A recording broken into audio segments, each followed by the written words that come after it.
Retired canine blocks agents at the door.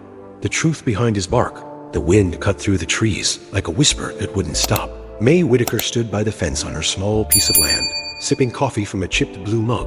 Her boots crunched on the frost-covered grass. Out here, it was quiet, too quiet most days. Just the creak of the porch swing, the sound of wind, and the far-off cry of a hawk. May didn't mind the silence after all. She'd come out here to escape the noise, the sirens, the shouting, the memories. She hadn't fought a fire in over 4 years, not since the warehouse collapse that took her best friend's life. Now she lived in a creaky cabin left to her by an aunt she barely remembered. As she turned to head inside, something caught her eye. Tracks, bare footprints, small ones, a child. Her stomach tightened. Next to the tiny prints were paw marks, deep, wide, and careful. A big dog, by the look of it. May bent down, touching the prints. They were fresh. Her eyes scanned the tree line. No one had any business being out here. This land sat 10 miles off the main road, hidden behind fields and old pine groves. Kids didn't just wander out this way, not unless they were running. May followed the prints past the woodpile and toward the old woodshed. The door hung loose on its hinges. Swaying in the wind, she stepped closer. Her hand instinctively brushed the side of her jeans, where she used to keep her fire pager and radio. Now it was just muscle memory. She heard something, a rustle, a quick breath. Slowly, she pushed the shed door open. Inside, curled in the corner between 2 crates, was a boy, maybe 9 or 10. His clothes were torn. His face was dirty. He looked like he hadn't eaten in days. His arms wrapped tightly around a large dog, a Belgian Malinois with scars across its coat. One ear was notched, and its eyes were sharp but tired. The dog growled, low and deep. May raised both hands, her voice calm. "Hey, now, it's okay." The boy didn't speak. He just pulled the dog closer, like it was the only thing keeping him standing. May crouched low, her knees popping with the effort. "You two hiding out?" No answer. The dog stared at her down but didn't lunge. May could tell from the way it held its body. Trained, alert, ready to protect. "You've got a soldier there," she said softly. "That dog's seen some things." The boy blinked but stayed silent. His eyes were wide, full of fear and something else, something like hope buried deep down. May stayed still, letting the silence stretch. "Are you hungry?" Still no answer. She reached into her coat pocket and pulled out a granola bar. She unwrapped it slowly, then laid it on the floor and slid it forward. The dog sniffed the air but didn't move. The boy looked at the bar, then at May. "I'm May," she said. "I live here. Just me and a bunch of broken things." He watched her carefully. "That dog got a name?" she asked. The boy looked down. Then he spoke, so quietly May almost didn't hear it. "He's just a dog." May's heart squeezed. A dog without a name. A boy with no shoes. What kind of world leaves kids like this out in the cold? "Well," she said, gently, "he looks like he'd take a bullet for you." The boy didn't answer, but his fingers curled tighter in the dog's fur. May stood slowly. Her back ached, and the cold was biting at her knees. "You two want to come inside? It's warmer, and I've got soup on the stove." The boy looked toward the door, unsure. The dog didn't move. "It's your call," May said, "but I don't think either of you should be out here tonight." For a moment, it seemed like the boy would run. Then, slowly, he nodded. May stepped back, holding the door open together.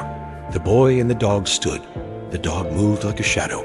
Glued to the boy's side, they stepped out of the shed, into the weak winter sunlight. May watched them come toward her, 2 lost souls who didn't trust anyone, but still walked forward. She whispered to herself, "Sometimes the ones we don't go looking for are the ones who find us." May stirred the soup in the pot, her old wooden spoon scraping the bottom.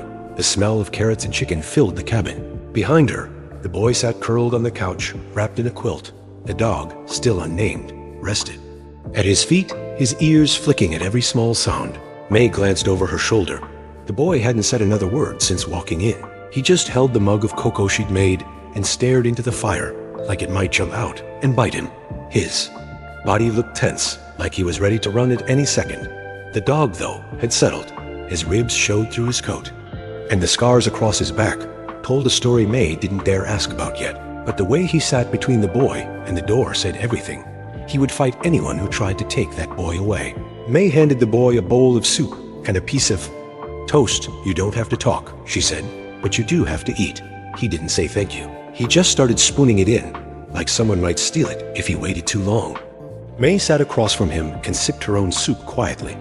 Later that day, May went outside to split wood. She needed to keep busy. After a while, she heard soft footsteps behind her. The boy stood at the edge of the porch, arms folded. "You know how to stack wood?" she asked. He shook his head.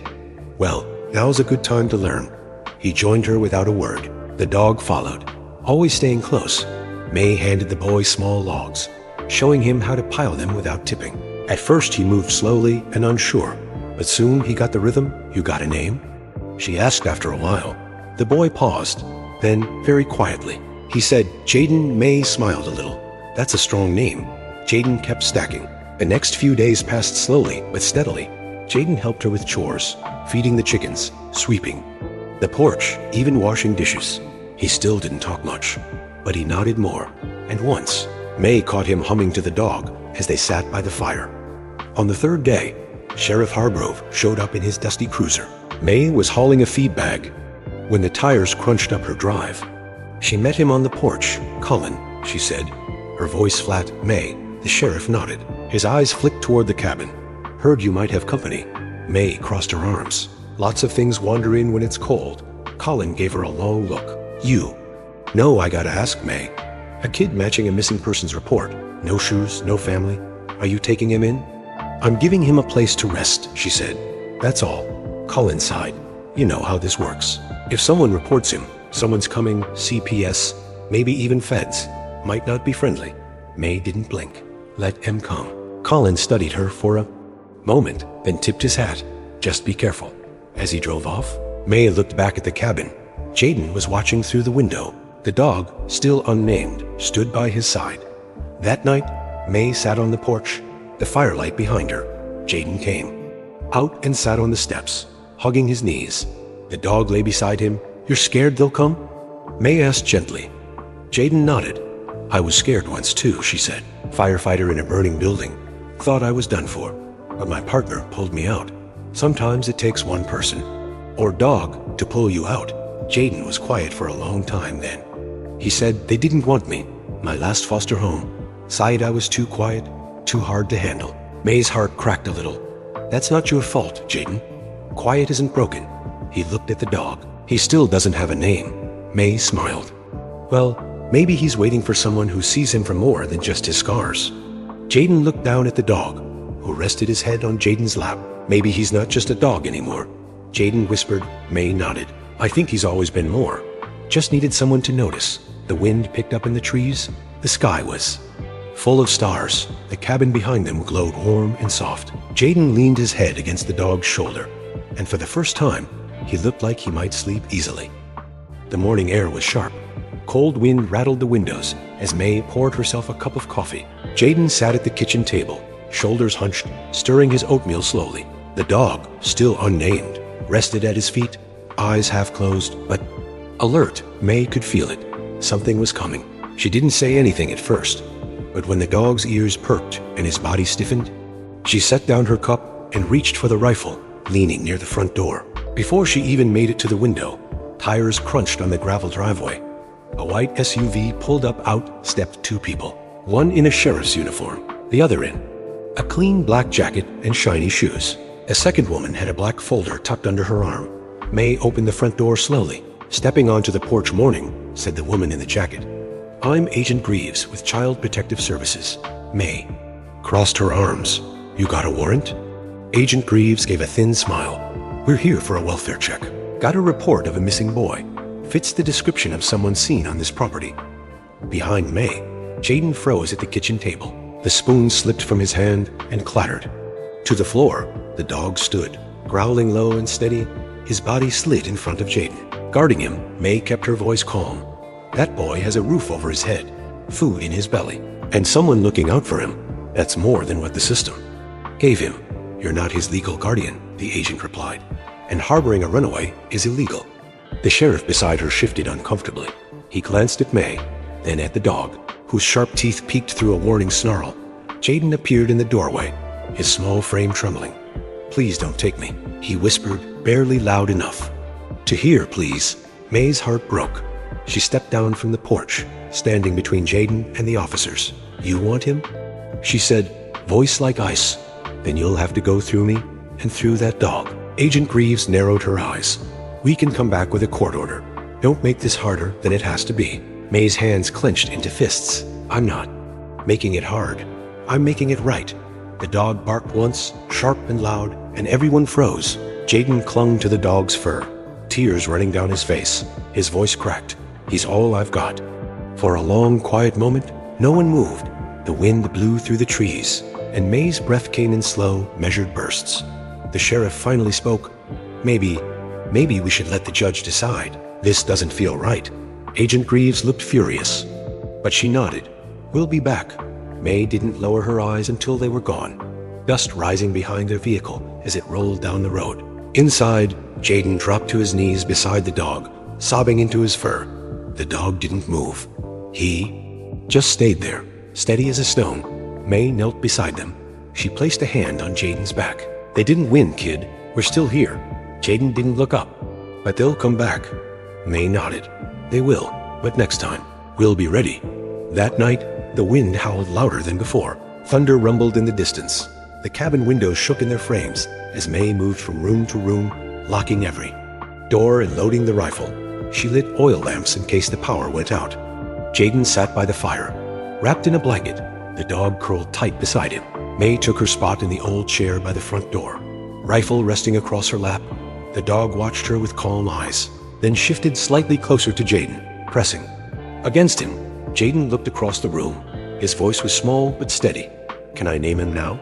May smiled, soft and tired. I think he's been waiting for that. Jaden looked down at the dog and whispered, Ash. The dog's ears twitched, and his tail gave a tiny wag.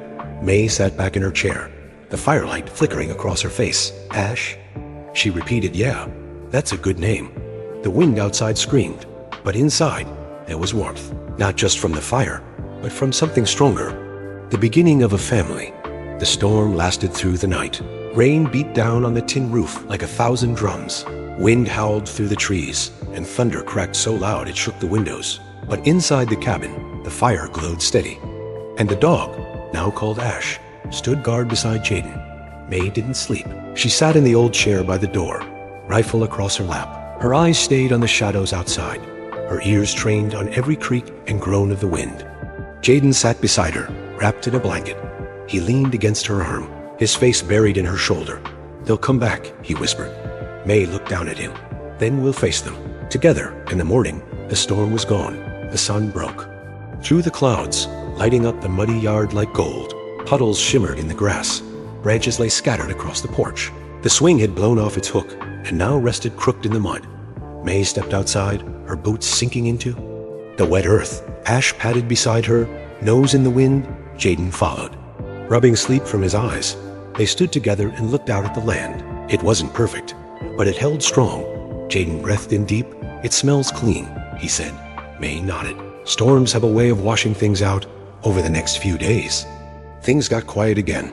They fixed the porch swing.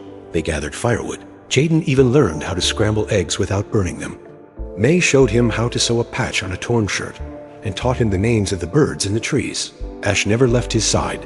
One morning, May called Jaden over. He came running, Ash at his heels. May crouched down to his level. Her knees popped. But she didn't care. You know, she said, names are powerful. They tell the world who you are. You gave Ash his name. Now it's your turn. Jaden blinked. I already told you. My name's Jaden. I know, May said. But I want to make it official. I want you to know you belong here. He stared at her, unsure. I want to fight for custody, she said. That means standing in front of a judge and telling them what we already know. That you have a home now. Jaden's eyes went wide. Really? May smiled. Really? A week later, a letter came in the mail. May tore it open on the porch while Jaden watched from the steps, clutching Ash's collar. The court date was set. They drove into town in May's old truck. Jaden sat in the passenger seat, dressed in a clean flannel shirt, his hair combed. Ash rode in the back, his head out the window, tongue flapping in the breeze. The courthouse was big and cold. Jaden held tight to May's sleeve. She leaned down and whispered, just breathe. Inside, the judge listened to everything. How Jaden had come with nothing. How he and Ash had found each other. And how May had taken them both in. She talked about chores, Coco, the storm, and the porch swing they fixed together. Jaden stood tall. When the judge asked if he felt safe, he said, "She's my home, May's." Chest felt tight with pride. When the judge finally spoke the words, "Custody granted," May didn't cry, but her hands trembled as she placed them on Jaden's shoulders. They walked out of the courthouse into bright sunlight. Ash ran ahead, tail wagging like a flag. On the ride home, Jaden leaned his head against the window. "Do I really get to stay?" May reached over and squeezed his hand. "You're already mine." Back at the cabin, they opened the windows and let the fresh air in. May made hot cocoa. Jaden curled up with Ash on the couch, and for the first time, he smiled without fear behind. Later that night, they sat around the fire again. The wind outside was calm, whispering through the trees. Ash rested his head on Jaden's lap. May looked at the two of them.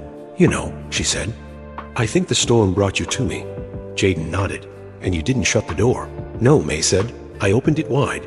They sat in silence for a while, the fire crackling, the world quiet around them. And though the world still had its storms, inside that little cabin, there was warmth, safety, and something more. Something that felt a lot like love. Subscribe to our YouTube channel, Love Tales of Tales, for long, heartwarming pets and animals, love stories that stay with you long after they end.